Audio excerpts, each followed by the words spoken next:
Halo, Assalamualaikum warahmatullahi wabarakatuh. Pada hari ini saya akan menjelaskan mengenai bab 10.2, yaitu tentang path independence of line integrals ya.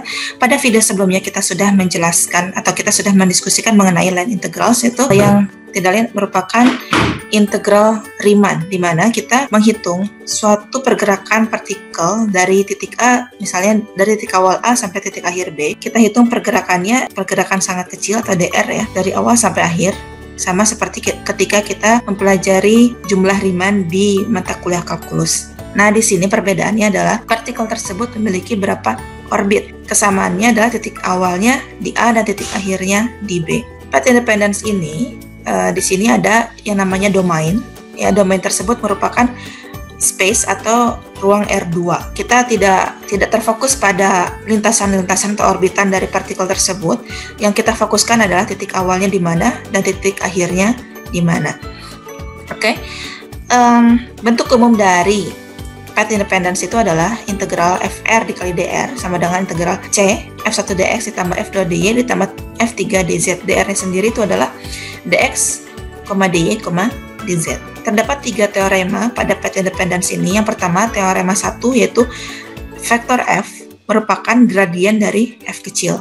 Kemudian teorema 2, di mana integrasi di sekitar kurva C tertutup itu di dalam domain D selalu bernilai 0. Kemudian teorema yang terakhir adalah vektor F sama dengan vektor 0. Yang pertama, teorema 1, integral garis yang kontinu di F1, F2, dan F3 pada domain D di dalam ruang R2 merupakan path independent di dalam domain D. Jika dan hanya jika vektor F sama dengan F1, F2, dan F3 itu adalah merupakan gradien dari beberapa fungsi di F kecil di dalam domain D. Vektor F merupakan gradien sama dengan gradien F, maka F1 sama dengan do F per do X, atau F1 sama dengan turunan F kecil terhadap X, dan F2 adalah turunan F terhadap Y, F3 adalah turunan F terhadap Z. Kita asumsikan bahwa persamaan 2, yaitu vektor F sama dengan gradien F kecil, berlaku untuk semua fungsi F di dalam domain D. Kemudian, let C be any path in D from any point A to any point B in D. Maksudnya adalah kita anggap bahwa C itu adalah lintasan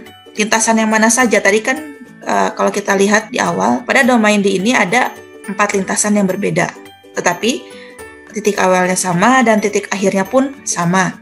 Kemudian jadi C ini bisa lintasan yang mana saja di dalam domain D untuk titik awalnya A dan titik akhirnya B. Kemudian kita misalkan RT itu sama dengan XT, YT, dan ZT, di mana T-nya itu berada di antara A sampai dengan B pada selang tertutup. Kemudian kita lihat integral C F1 dx ditambah F2 dy ditambah F3 dz sama dengan integral do F per do X dikalikan dengan dx ditambah do F per do Y dikalikan dengan dy ditambah do F per do Z dikalikan dengan dz. Ini tidak lain adalah turunan dari F terhadap Z. Kemudian yang lintasan C ini punya titik awal A dan titik akhir B, atau batas bawah A dan batas akhir B. Kemudian perubahannya ini itu berubah terhadap waktu, sehingga di sini kita menghitung seberapa cepat perubahan F terhadap X terhadap garis X terhadap waktu. Maka di sini kita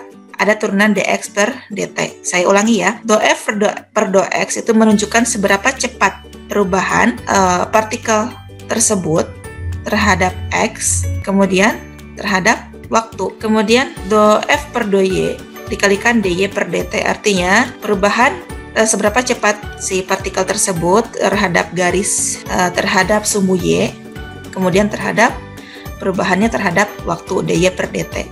Begitu pula dengan Z. Oke. Sama dengan integral A sampai dengan B untuk df per dt dikalikan dengan dt.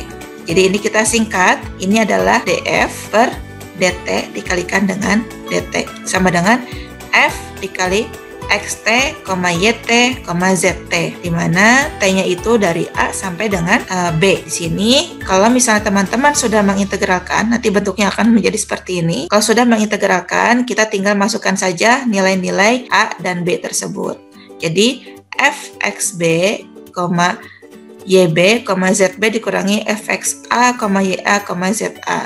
Atau kita singkat dengan FB dikurangi FA. Kita ingat lagi bahwa bentuk umum dari path independence ini sama seperti line integral biasanya ya. Integral F dikalikan dengan DR, di mana F-nya itu adalah F1, F2, dan F3. Kemudian DR-nya itu DX, DY, dan DZ. Sehingga kalau kita kalikan menggunakan dot products, maka kita akan memperoleh seperti ini. F1 dikali DX adalah, ini ya, maaf. Sebentar, saya ubah dulu. Jadi kalau kita kalikan menggunakan dot products, F1, F2, F3 dikali DX, DY, dan DZ itu akan menghasilkan seperti ini. F1 dikali DX, F1 DX ditambah F2 dikali DY, F2 DY ditambah F3 dikali DZ, F3 DZ.